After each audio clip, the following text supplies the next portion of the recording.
All right, let's get it. Jon, welcome to the subscribed video. Good to have you on board. For those that don't know, Jon and I actually have quite a long history together. Now, what is it? Over 6 years, 7 years now we've known each other? Doing different things. Starting off in our receipt bank days. But Jon, it'd be good to actually start off and hear about your background. And I know you're a proud Hullian, if that's what they call that's what they call people or not. So it'd be good to what's it called? A codhead. A codhead. All right. I thought it was actually Hullians. I prefer Hullians better. We'll go with codhead. You're a proud codhead.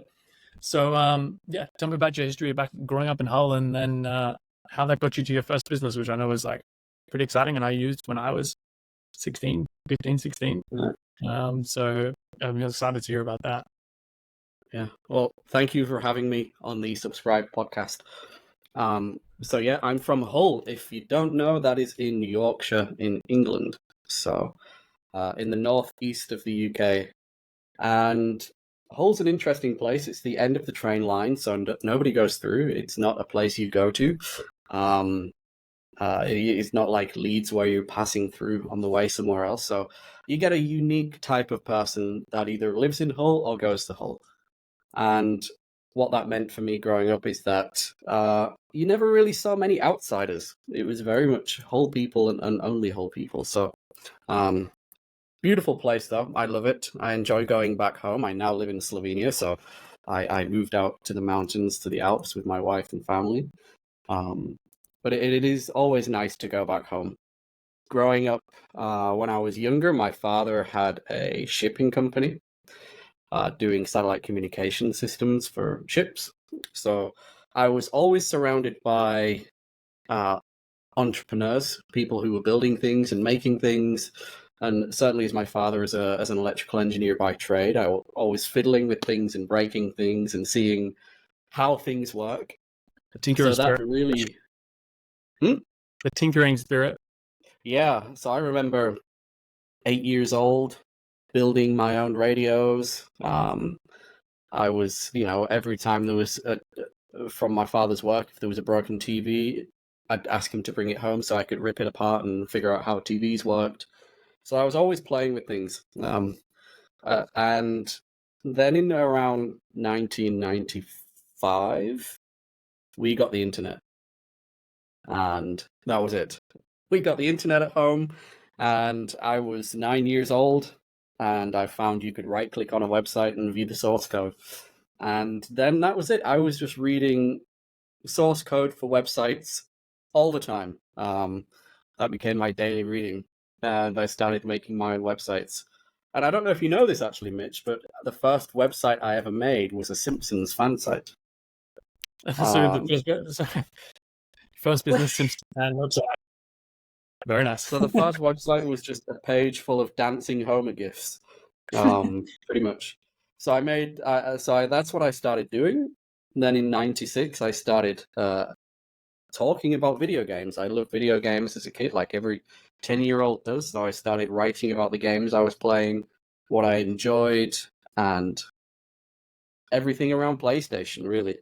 So this site was called The Game Zone, and it quickly became very popular, mainly because of timing. It wasn't very well designed or put together or anything. It was just literally me finding out how to write tables in HTML and then copying it manually into there. And then I started getting sent cheat codes from video game companies. So I started putting cheat codes on the site, and I ran that site for a long time. That actually went on till 2002, at which point I then sold it on. So as a child, being that committed to something for so long, that was quite impressive. And after that time, I then started some other projects, and I've started lots of projects since then. I just like building things. So talking about what inspires me to do what I do as being an entrepreneur, it's just building stuff. That's what I enjoy doing, the tinkering, as you mentioned. So I started a Photoshop tutorials website and a PHP tutorial website. These were all around 2001, 2002. But they were just hobby projects. At that stage, you're going to be doing like journaling apps, early journaling apps. That's the age. It was, well, I just enjoyed figuring things out and building them, and doing all these tutorials. But none of them made money at that point. All the money was made just for the gaming site. So that was my early days into entrepreneurship. Very nice. Like I was a user of GameZone. Like going there and checking out the sheets and cheating. Not Before being it was paid. Yeah, before it was paid. So that early, we can see very much a trajectory there of that early kind of start and like the heart of the tinkerer, basically coming strong from your dad, and then coming from an enclosed area in Hull, kind of forming that cool thing. But actually, what most of your businesses, due to the internet, were born global, kind of from day one, which is kind of an interesting aspect. And working with early emerging technologies, which is really cool. So that moves on from like the early tinkering stages, and now we kind of move into, you've had your first success, you sold up, started the business, you moved into a few other different businesses, but then we moved to the stage where your next big business, which was GetSocial. How did that, like, tell us how that came about? What was the inkling? I know it's also in the game space as well. So what was the inkling? And then, tell us about that product. So, I mean, taking a few steps back before then, I was really into, basically I found things that I was interested in, had a problem with it, and built a product to solve that issue. And one of the things I enjoyed doing was going to music shows. I used to host shows in Hull. So I used to get punk bands to come and play in Hull, and I used to put shows on.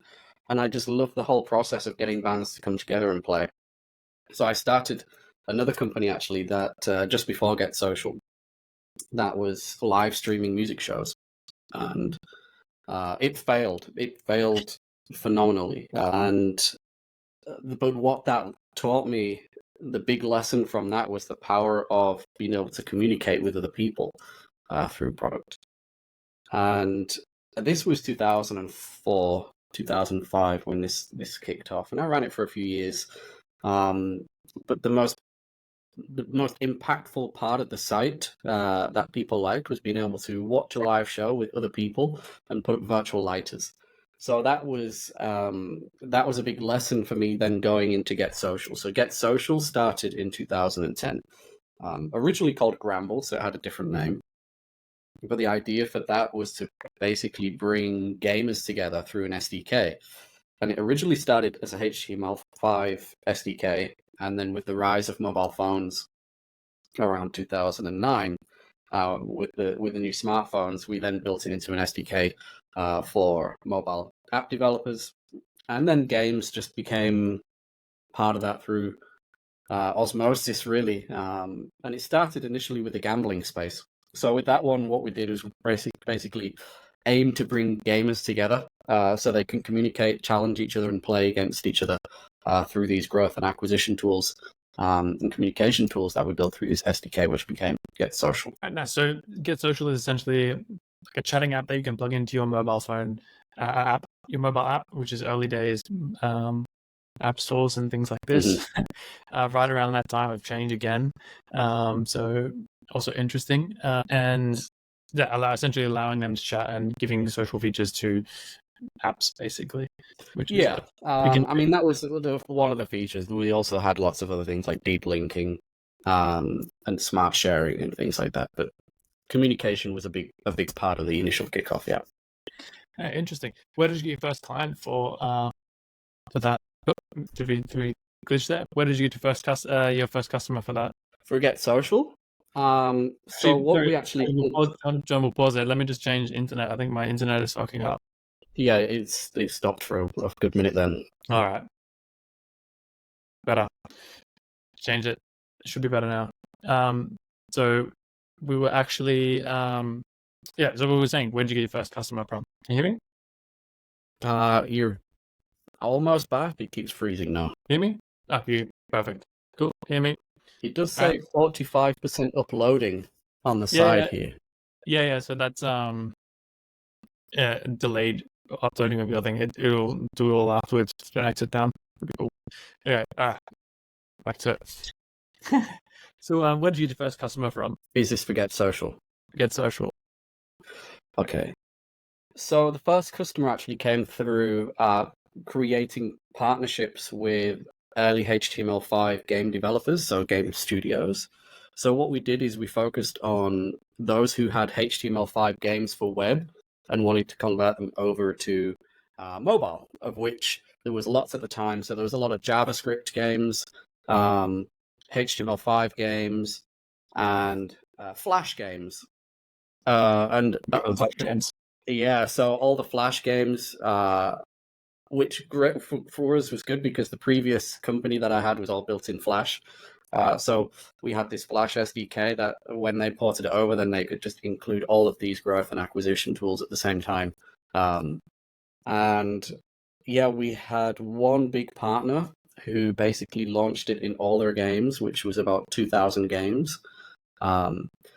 As they ported them all over for mobile. So that was the first customer we got. But that didn't really move the needle much. It didn't really kick things off. It was a long, slow sales process. We were in thousands of games, but none of it generally made a lot of revenue. It was a lot of low quality, low amount of user games. And then we started focusing on some of the AAA game titles. So I remember back in the day flying out to Finland all the time and working with all the Finnish game companies to integrate into them. Also down in France, in Paris, working with some of the non-gaming companies. So we was working, I remember visiting Deezer quite a bit as well. So it was a lot of, we used the smaller companies to test the product to make sure it's working, iron out any bugs, find that it does actually do what we hope and say it does, and then expand to the AAA titles later on. Interesting. What was your pricing strategy at that point? Like when you're first kicking off? Oh, it changed all the time. So we started giving everything for free to start with, just to make sure it worked. And what was interesting is once we did start bringing in monetization, a lot of the smaller studios and developers didn't want to and couldn't pay anything. And then once we got to the larger titles, they had the money, but then was also reluctant because there was getting so many things trying to be sold to them. So what we did is we offered a service where we actually integrated the SDK. So we had a team of engineers who integrated it for developers, especially the AAA game developers. So we sent people out to their offices, they sat with our team, they integrated it, and we had a design team who did all the designs as well, and the UI and UX. And we offered that for some people for free, for some people they paid. And that was like more like a white glove service. And then we did it on the pricing was basically on up to X amount of daily active users is free. Then once you go beyond that, then it starts incremental pricing. And that carried on for the lifespan of that product, because that basically meant as the product grows, as the company grows, and the apps grow, then they should be making some revenue, so then they can afford to pay it. But one of the big things that we did learn through this is that developers, when it comes to implementing something, especially in SDK, it takes time. And especially for larger companies, the sales cycle can be months and months and months. And you've got to go through the sales cycle and then the integration cycle, which again can take months and months and months. So from a pricing perspective, you don't want to start charging anything until it's integrated and live and actually being used. Otherwise, people just get turned off and don't want to do it, especially engineers. So that was a big lesson for us, is to basically keep it free until it was needed for them. Yeah, that's what I was going to ask. Would you go free again if you had the chance? Because free is always like offering free up is fun. Like there's a big conversation at the moment around this of like, should you offer free or just go straight paid? If you had the chance again, would you go with the free? Or would you try and charge and do like an integration setup? contract, something like that. We have this discussion quite a few times with many different startups. I mean, now with the integration costs, I mean, that should always be not free, right? You should always charge for that because you're having to pay out yourself. But now the most common way people describe this is through product-led growth, right? So again, I would take that approach. That's what we were doing back then before it was coined as that term. But it's all about delivering value to people and then charging them once they see the value. So I really believe in that, whatever it may be. So in this instance, definitely giving the product away for free, giving access to everything they need to get launched and get started to see the benefits, and then to either upgrade or to use higher amounts of users. Then there's a cost attribute. It's interesting. What would your feedback be if you're a bootstrapper in that kind of area? So, do you think this business could be done with a bootstrap approach, or would you need that initial funding kick to kind of implement that strategy? I mean, bootstrapping can still be done through product-led growth. I think bootstrapping is often seen as being cheap. And I don't think it is being cheap.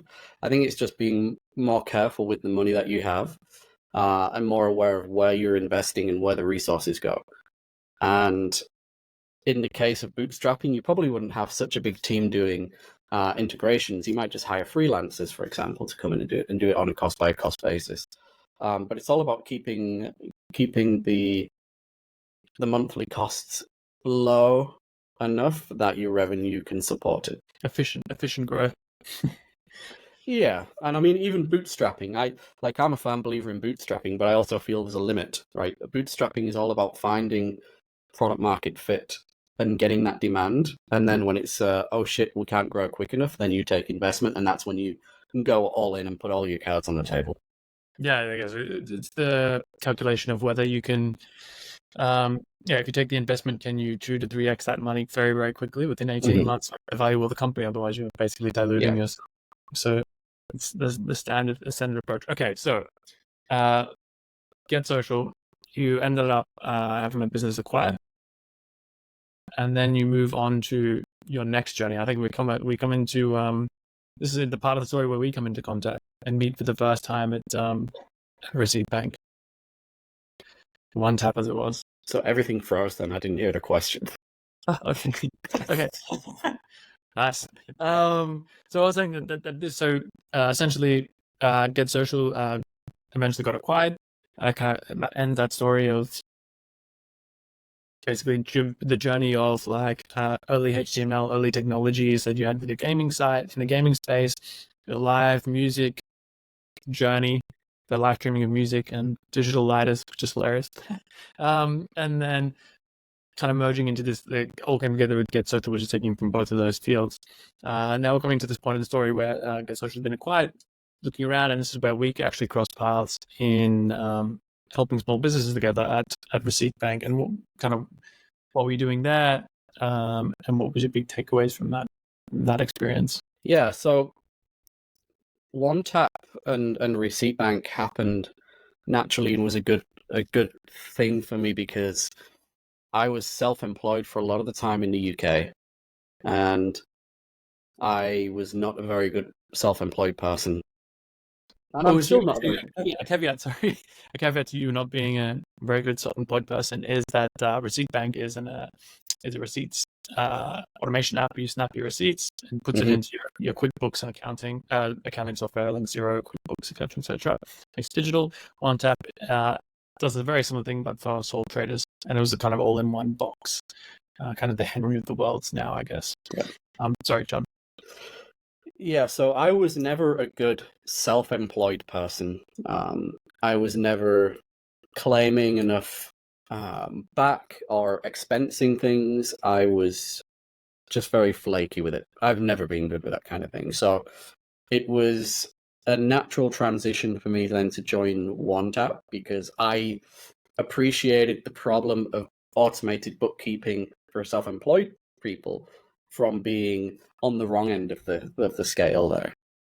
So and doing it so bad in the past. So joining OneTap and becoming the head of growth and launching the product to market was certainly a big lesson for me in terms of what the market looks like and how to transition from going to building an SDK for games and mobile apps to automated bookkeeping, which itself was an app, so there was some similarities there. And the process was actually quite similar in terms of go-to-market. The customers were different, the message was different, but the steps to get to that process was always the same.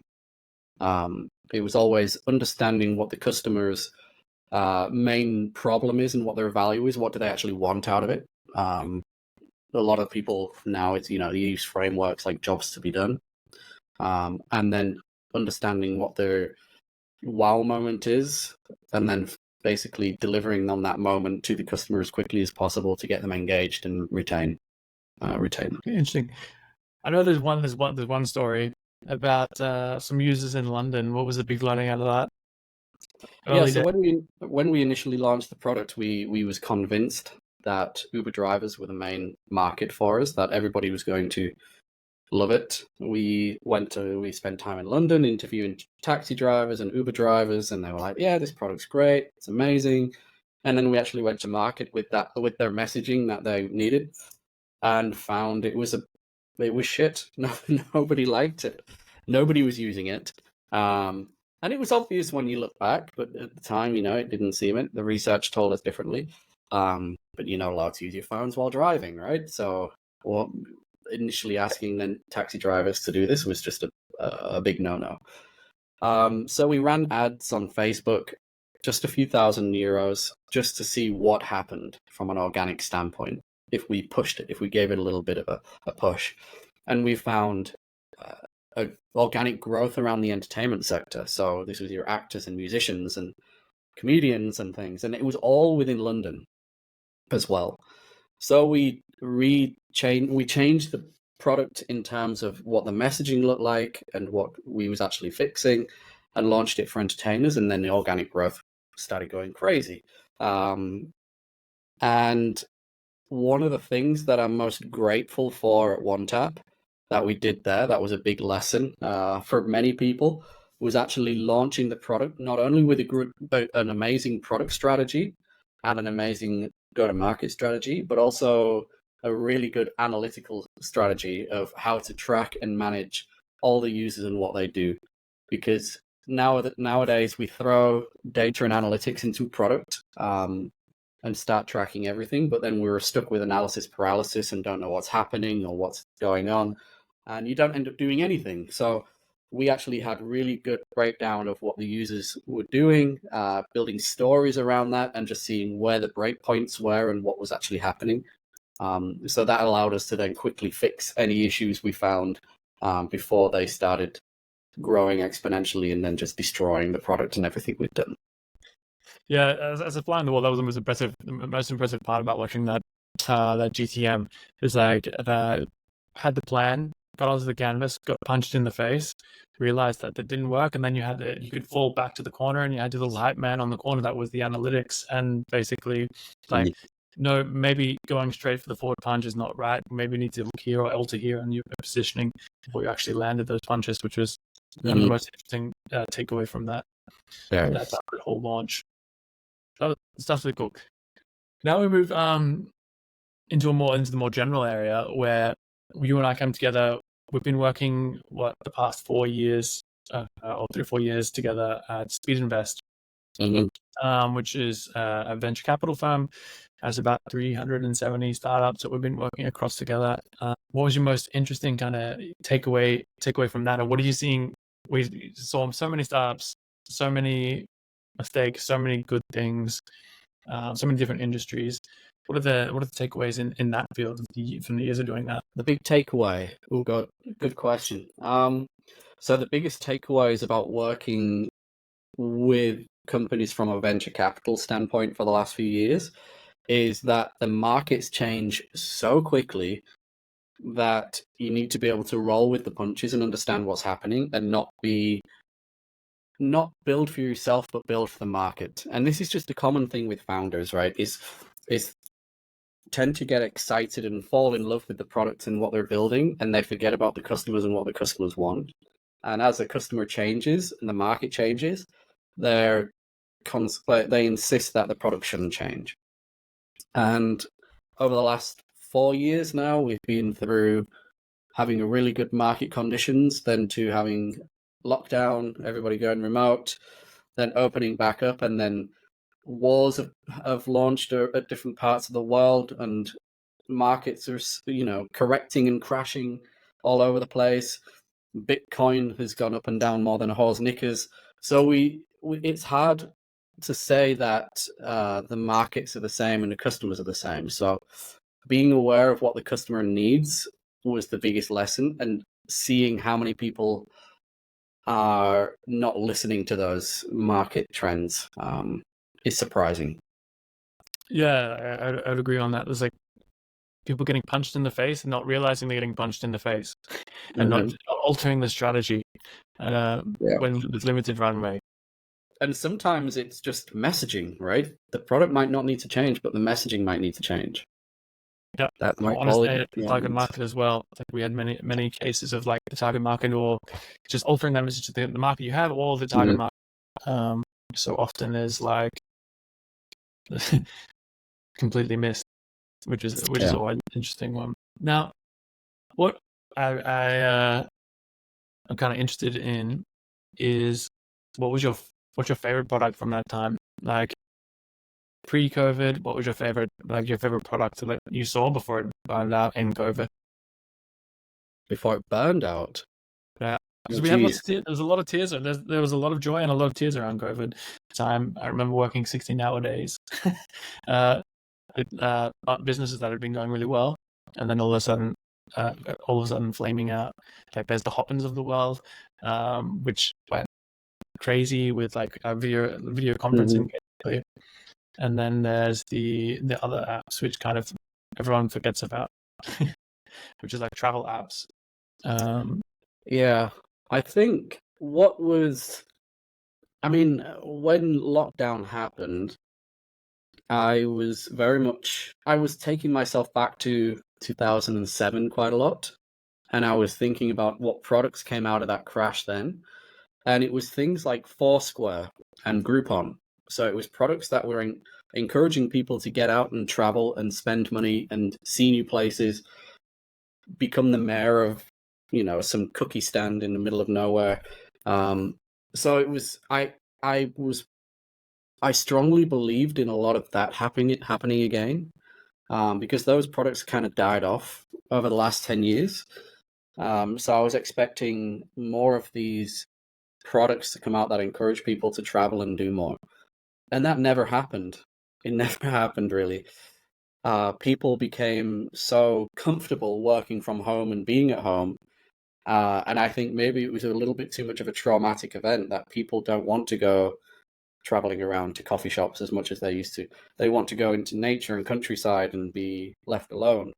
And I mean, we saw this at Speedinvest with a few of our portfolio companies, right? They launched products where it was like remote working companies, where you could go and stay in a little shed in the middle of a field in the middle of nowhere, and they're doing insanely well because it's just showing that this staycation is a thing now, and people would much rather work for a couple of months somewhere else as opposed to taking a lot of these day trips on discount. Yeah, true. That's a fair point. What would you what advice would you give to aspiring founders? What advice would I give to aspiring founders? There's a lot of shiny objects these days. Now looking into building things again, there's just far too much noise and far too much shiny objects out there, and it's easy to get distracted from actually building something. A lot of people these days, maybe it's because we're used to having instant gratification in our pockets, that we expect to build a company and have customers tomorrow and be making money the day after. And it doesn't work like that. Not for when you're building something sustainable and scalable. So you need to be more aware of things take time. You've got to actually build things of value and stop trying to make a quick buck all the time. Yeah, long-term value. I've seen this now coming back to the kind of the Australian market. There's still people that are very much popping champagne over funding rounds, but not having on having product, which is early days, I guess, of the venture scenes. When you're looking at that, like, that's great, but it's good. It's great. It's a great achievement to get some funding, but it's not the actual product. You being given monies now, you have to execute. You have liabilities now that people have given you money that they want returns on. So it's great to have it, but that's just a promise that you will return that money at 3 to 4x minimum. They're looking for the 10 bagger if you're in venture capital. It's like when you play Mario Kart, and if you press the go button just at the right time, you get a boost at the start line. And venture capital is like giving you that boost, but it's not a reason to cheer. It just gives you a head start. You've still got the race to do. There's still plenty of banana peels. Yeah. People are going to be throwing shells at you all the time. So don't do the cheat tracks where you jump over different tracks. That's lawsuit territory. Yeah. So, what are you seeing in the market now? Like, we've both been kind of working with so many companies over the past few years. What are you seeing the trends? I know that profitability has been a big keyword over the past few years, but like, what type of products and what are you excited about seeing? What am I excited about, and what do I think is going to be good, are two completely different things. We start with excitement, and then we go on to what do you think will be good. Yeah. So, my personal thoughts now is that, from an entrepreneurial standpoint, is that it's it's always been a playing field that is just a dangerous one to get into. Entrepreneurs struggle a lot with physical health, mental health, and so on, and not enough has been done to address that. Same for employees. We're now treating employees even worse than before, maybe because of remote work and the aftermath of that. But the expectations and the resources available to founders, entrepreneurs, and employees there's a lot of imbalance there. So I'm excited about seeing not just products and tools, but just a mindset of supporting that. It's easy when we're working behind computers to forget that it's a human on the other side. So we end up dehumanizing a lot of the work we do and treating people bad or having just unnecessary expectations. So I very much like seeing things that bring balance to that. So companies that build a healthy environment with the right expectations and the right resources available, I'm very much excited for. That's what I'm excited to see. So it's not so much the product or the market, but the process of how they do that. And how did you kind of come to that? How did you build that thesis? So a lot of it comes from like my own personal experiences of struggling as a founder in many different ways.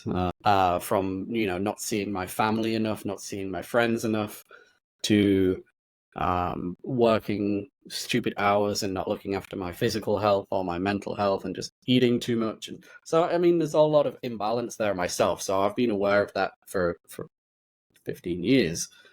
But then working with founders in a venture capital way, I was always very much under the mindset of these are humans and we need to treat them as humans. And in venture capital, generally they're not. It's just numbers on a spreadsheet. So I very much cared about treating them like humans and talking to them like humans.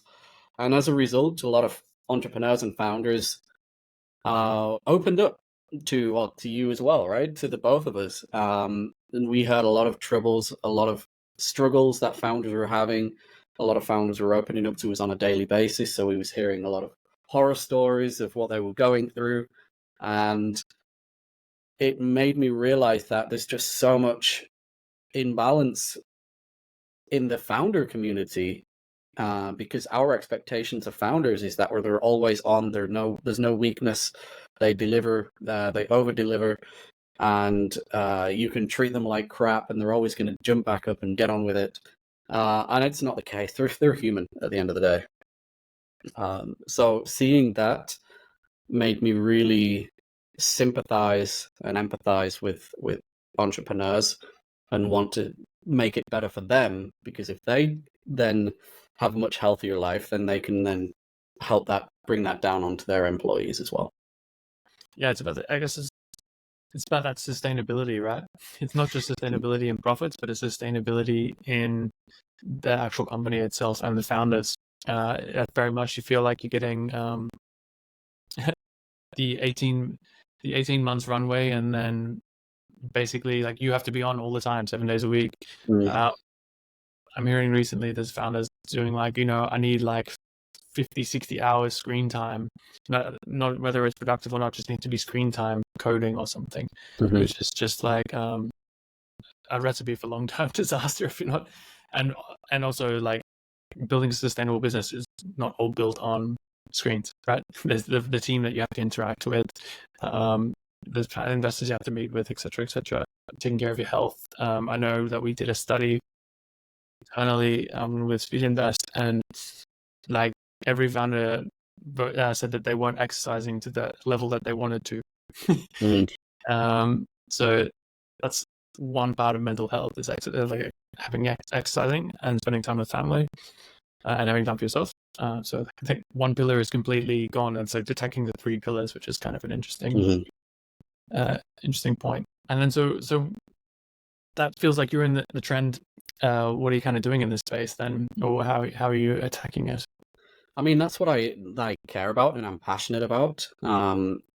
Even Sifted, a blog site in the UK and in Europe, did a survey a month or two ago and found more than half of entrepreneurs and founders want to quit. Right, so there is certainly, just outside of the space we were in, this is a really big problem. So I very much believe in fixing this, and from working with so many founders and researching the idea of burnout and just unhealthy living, I've broken it down into 5 pillars myself, which is mental health, physical health, relationship health, financial health, and purpose health. And I feel we need balance within those 5 pillars in order to be sustainable as an entrepreneur. And, some weeks you might be more focused on the financial side, but being aware of that and bringing that balance back to your family or your friends or your physical or mental health, it needs to be apparent. Right? You need to be aware of this. So I'm very much in now exploring that and speaking with more founders and entrepreneurs and doctors and psychologists and everybody in between to see how can we make that happen for entrepreneurs. Because right now, a lot of the solutions out there are saying, get a subscription to Headscape and take a trip in the mountains for a few days and take a holiday, which is not the way to fix these problems at all. It might make you feel better for a few days, but if that imbalance is still there, you're going to go straight back into bad habits. So that's what I'm exploring now, and writing about that. Yeah, it's basically like that's the equivalent of the growth hack. Like you try and hack by taking an app, taking a hike or something like that to try and fix the system that is essentially broken. Your whole system of processes is basically broken and not sustainable. So hacking it will be a short-term solution, but fixing the actual system and how you work is the longer term problem. Do you have you've previously built a framework for this? Yeah.